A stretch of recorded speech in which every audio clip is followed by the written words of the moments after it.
The French houses that built the modern empire of luxury. Few people realize it, but the modern luxury empire wasn't born from grand fashion shows or million-dollar campaigns. It was born from stubbornness, attention to detail, and an almost rebellious elegance. It's curious. While the world chased after the new, it was the French who understood that the extraordinary lies precisely in what no one else sees. And perhaps that's why, even today, brands like Chanel, Dior, Louis Vuitton, and Hermès don't sell products. They sell behavior. They sell the feeling that there's something within you that deserves to be elevated. But here's the paradox. The more luxury globalizes, the more it returns to its French roots. It's as if the entire planet is searching, without admitting it, for that aesthetic that combines simplicity with power, tradition with innovation, refinement with audacity. And the truth is that France didn't just build fashion houses, it built narratives, it built desires, it built identities that have survived wars, crises, cultural revolutions, and continue to shape how people see themselves in the mirror and how they want to be seen. Perhaps you've never bought a Hermès bag or worn a Chanel suit, but somehow the influence of these fashion houses has already touched your life. It's in the way you choose clothes, the perfume you wear, the aesthetics that inspire you, the symbols you admire. And understanding how these houses created the empire of modern luxury is understanding why some brands become timeless, while others disappear without a trace. Because in the end, French luxury doesn't speak to the wallet, it speaks to the soul. And when the soul is touched, nothing is ever ordinary again. The seed of French luxury, how France shaped the modern idea of elegance. Long before logos glittered in shop windows or flashing fashion shows, France already carried a silent, almost instinctive reputation for refinement. It was as if the Parisian air itself taught people to look at the detail, the gesture, the finishing touches that few noticed. He always said that French luxury was born from this rare combination of history, art, and a cultural stubbornness in making everything seem natural, even when it requires decades of study. And, curiously, anyone walking through the narrow streets of France would notice this, even without being able to explain exactly why. What's most fascinating is that this natural elegance was never just about expensive clothes or objects. It was a philosophy of life. In France, even a simple coffee served in a porcelain cup has purpose, aesthetics, intention, and that's where the secret lies. People lived as if each choice were a personal signature, something we now call brand identity. An experienced mentor would remind you that if you want to apply this mindset, you can start with small beauty rituals in your routine, carefully choosing what you wear, organizing your environment, training your eye to perceive nuances, just as artists, architects, and designers do. Luxury begins where attention rests. And when we talk about this cultural seed, we also talk about the restlessness that moved an entire nation to become a world reference. France transformed refinement into heritage, transformed the everyday into art, transformed the simple into the extraordinary. Therefore, it is no surprise that the great fashion houses were born there, in fertile ground for transforming artisans into legends. But this is only the gateway, because when the first creators decided to break patterns, something much bigger began to happen. The birth of the great fashion houses, the first artisans who changed the game. In the beginning, before the glamour and the catwalks, there were only silent, dedicated, and determined artisans, working in workshops that smelled of fresh leather, wood, and raw fabric. They had no intention of creating empires. They simply wanted to make something so well that it would be impossible to ignore. Each tailor, each briefcase maker, each perfumer acted as if their work carried a kind of personal truth. He commented that, looking back, it's easy to understand why so many of these artisans ended up becoming legends. They treated the ordinary as sacred. These early creators revolutionized the market without realizing they were making history. While the world chased after volume, they chased after perfection. A perfume, for example, was conceived as a bottled memory, a suitcase as a travel companion, a dress as a silent statement. Those seeking to apply this mindset today can begin by studying handicrafts, visiting craft fairs, observing local creators, because French luxury was born precisely from this. From hands that knew how to feel the material and respect the process. It's curious how something so old still dictates the future. As these workshops gained reputation, they became meeting points for the European elite, attracting kings, nobles, explorers, and visionary women. It was like entering a temple of patience, where each piece seemed to carry a soul. And it was in this setting, in this environment steeped in tradition and purpose, that giant names emerged, those who, decades later, would transform their workshops into global symbols. The story gains even more momentum when a young porter dares to reinvent the act of traveling. Louis Vuitton and the rise of travel as a status symbol. When Louis Vuitton started, he never imagined that his suitcases would become synonymous with global power. He was just a young apprentice observing how people traveled and noticed a curious pattern. Everything was uncomfortable, heavy, and improvised. So he did what few would do. Instead of accepting reality, he decided to redesign it. He believed that travel didn't have to be just displacement. It could be an experience of status, style, and identity. And that's how his workshop became a silent turning point in the world of luxury. Vuitton's great differentiator was a keen eye for needs that no one else perceived. He created straight suitcases when everyone else was making rounded trunks, introduced more resistant materials, and transformed travel into something strategically elegant. This visionary mindset still serves those who want to innovate today, observing what everyone ignores, seeing invisible discomforts, and creating beautiful and functional solutions. It's the same kind of thinking that modern brands like Apple and Tesla apply, solving problems with beauty. And that explains why the LV style went from luggage to a symbol. Over time, the Vuitton suitcase ceased to be merely a practical item and became a social passport. Traveling with an LV piece was a way of telling the world, "I've arrived at a place where few reach." The suitcases began appearing on trains, ships, in staterooms, and in society columns. And this association between travel, aesthetics, and status opened doors to something even greater: the transformation of fashion into a universal code of power. But while Vuitton was redefining the world in motion, a woman was about to redefine the entire female body. Coco Chanel, the woman who liberated and refined the female silhouette. When Coco Chanel appeared on the scene, women's fashion was almost a prison. Rigid corsets, suffocating layers, and an aesthetic designed more to please observers than to liberate the wearer. Chanel saw this and thought what only visionaries think. It makes no sense to live to impress when you can live to exist. With almost stubborn courage, she began to cut excesses, simplify lines, and bring comfort to the heart of elegance. She always said that Chanel didn't create clothes. She created freedom. The impact was so profound that it even changed the way women walked, breathed, and behaved. Shorter hair, tailored suits, the little black dress. Each decision was a challenge to the norm, but also a declaration of power.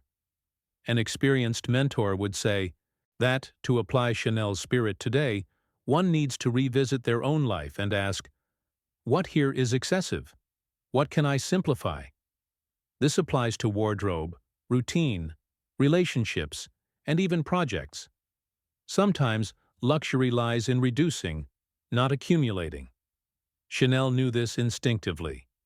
And as her aesthetic spread throughout the world, women began to feel different, more self-assured, lighter, stronger. Chanel wasn't creating fashion. She was shaping a new mentality. And it was precisely this shift in focus that opened the way for another creator to write one of the most iconic turning points in history. Because when the world thought it had seen it all, a designer emerged who brought new life to the post-war era, provoking a revolution as remarkable as Chanel's. Dior and the new look. When fashion redefined the post-war era. When Christian Dior presented the new look in 1947, the world still breathed the heavy air of war. Rationed clothing, scarce fabrics, rigid silhouettes, and a general climate of survival. And then Dior did the unthinkable. He brought back abundance. Voluminous skirts, cinched waists, meters and meters of fabric. It was almost an elegant scandal, as if he were saying that beauty had the right to return. He believed that femininity deserved to be reborn, even when everything around seemed too tired for it. The effect was immediate. Women wept as they watched the shows. Journalists gave standing ovations, and critics said that Dior had restored hope to the world's wardrobe. The new look wasn't just about aesthetics, it was collective therapy. An experienced mentor would say that this is a powerful example of how, sometimes, life calls for a return to the extraordinary. When someone is stuck in a gray routine, they can do as Dior did, reinvent their daily life with small luxuries, a striking perfume, a special accessory, a self-care ritual, simple things that bring back sparkle to dull days. And the impact was so enormous that it put France back at the center of the luxury map, as if Dior had lit a torch that the whole world could see. He showed that fashion could heal, inspire, and lead profound cultural changes. And this energy of rebirth opened the way for another French house to do something equally intriguing, to transform a traditional equestrian business into one of the greatest symbols of power and exclusivity on the planet. Hermès. From saddle to icon, how an equestrian brand became synonymous with power. Before becoming the altar of quiet luxury we know today, Hermès was simply a workshop specializing in harnesses and saddles of the highest quality. No coveted bags, no waiting lists, just impeccable leather and a level of craftsmanship bordering on obsessive. Thierry Hermès understood that the horse was a symbol of prestige, so he made pieces worthy of European nobility. He said that if something was to last for decades, it should be treated as an heirloom from the very first cut of leather. And this vision shaped the brand into a temple of perfection. Over time, Hermès realized that equestrian sophistication could evolve into something greater. The transition to handbags and accessories was almost natural, as if leather, already so respected, demanded new ways of existing. The result? Pieces like the Birkin and Kelly, which are not just handbags but true social codes. An experienced mentor would say that if someone wants to apply the Hermès spirit to their own life, they should invest in quality, not quantity. Buy less, choose better, care patiently. It's the kind of mindset that transforms everyday life into something more robust, more elegant, more conscious.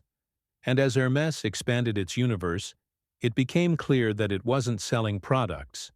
It was selling time. The time the artisan takes to hand sew, the time the customer waits, the time the piece lasts. This reverence for the process transformed Hermès into a global symbol of exclusivity. But while silent leather was conquering the world, another maison was about to dominate a completely different territory, that of jewelry capable of transforming kings, queens, and entire histories into loyal customers. Cartier, the jewelry brand that transformed kings into loyal customers.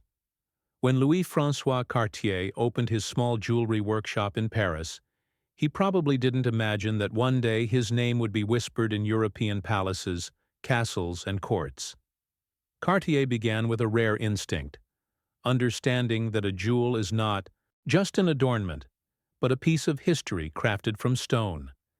He believed that each piece should carry personality, as if it had been made to survive the test of time. And this meticulous craftsmanship quickly caught the attention of those who mattered, the highest circles of society. The turning point came when Empress Eugénie, fascinated by the brand's bold and sophisticated style, became a client. From then on, the world understood that Cartier didn't just produce jewelry, it produced symbols of power, watches that reinvented design, tiaras that crowned royal weddings, necklaces that seemed to record the very history of the nobility. Those who wish to apply this Cartier spirit to their lives can begin by valuing meaning, keeping special pieces, writing small memoirs, creating their own symbols, because luxury, when it has a history, is never forgotten. As kings became clients, Cartier transformed into the jeweler of the powerful. He shaped the aesthetics of modern royalty and inspired generations to think beyond material things. Each creation seemed to say, "This is more than gold, it's identity." But while Cartier shone at the top of the courts, a young designer was about to shake up fashion in a way no one had dared before, bringing tailoring, attitude, and revolution into the women's wardrobe. Yves Saint Laurent, the young prodigy who dared to dress women with power. When Yves Saint Laurent emerged, it seemed the entire fashion world held its breath. He was too young to carry so much genius, and yet everything he touched seemed to gain an almost insolent air of modernity. Saint Laurent understood something few had realized. Women didn't just want beauty, they wanted presence. They wanted to occupy spaces, lead tables, walk with authority. And he decided to translate that into fabric, thread, and cut. The peak of this revolution came with the famous Louis smoking, the women's tuxedo that defied social codes, provoked conservatives, and elevated women to a new level of aesthetic power. It wasn't just clothing, it was a manifesto. A wise mentor would say that if someone wants to apply Saint Laurent's spirit today, they need to ask themselves, how can I present myself to the world with more strength? Perhaps it's about adopting a more assertive posture, choosing clothes that reflect one's own ambition, investing in body language. Every choice communicates something, and Yves used this like few others. As the YSL style spread, a new awareness emerged. The idea that fashion is a tool, not an adornment. It can liberate, provoke, redefine. And while Saint Laurent empowered women to reclaim their space, the corporate world began an equally profound transformation. The rise of conglomerates that would unite tradition and strategy, creating global luxury empires. A new era was about to be born. The rise of corporate empires, LVMH, Kering, and the new luxury. When Bernard Arnault began consolidating brands under a single umbrella, many thought he had lost his mind. How could he bring together centuries-old fashion houses, each with its own ego, without everything collapsing? But Arnault saw the future before everyone else. He understood that luxury could not survive alone. It needed to be orchestrated. And so LVMH was born, a symphony of tradition, strategy, and ambition that transformed fashion into a global empire. He saw each maison as a kingdom, and his role was to ensure that they all prospered. Kering, following the same path, showed that luxury could also be bold, progressive, and culturally provocative. Under the leadership of François-Henri Pinault, brands like Gucci, Balenciaga, and Saint Laurent gained a new pulse, more pop, more disruptive, more aligned with changes in global behavior. An experienced mentor would say that this is a brilliant example of strategic vision.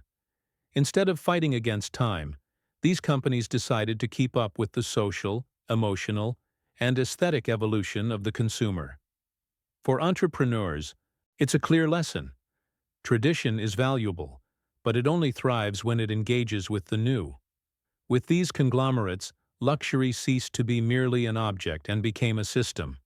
Marketing, psychology, storytelling, behavior, desire.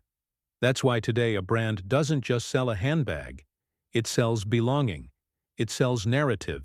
It sells access to a carefully crafted visual identity. And, while these empires grew and became more sophisticated, an even more powerful phenomenon was occurring. The emotional and cultural impact of French luxury began to shape the global imagination in an almost invisible, yet absolute way. Global cultural influence. How French fashion houses shaped behavior, desire, and identity. Over the decades, French fashion houses have ceased to be mere brands and have transformed into lenses through which the world has come to see elegance, desire, and power. Without realizing it, people began to adjust their behaviors, gestures, and even dreams, inspired by Dior, Chanel, Hermès, and so many other iconic houses. French aesthetics became a kind of invisible compass. He always said that French luxury doesn't dictate fashion, it dictates behavior. And this explains why even those who have never bought a luxury item immediately recognize its aura.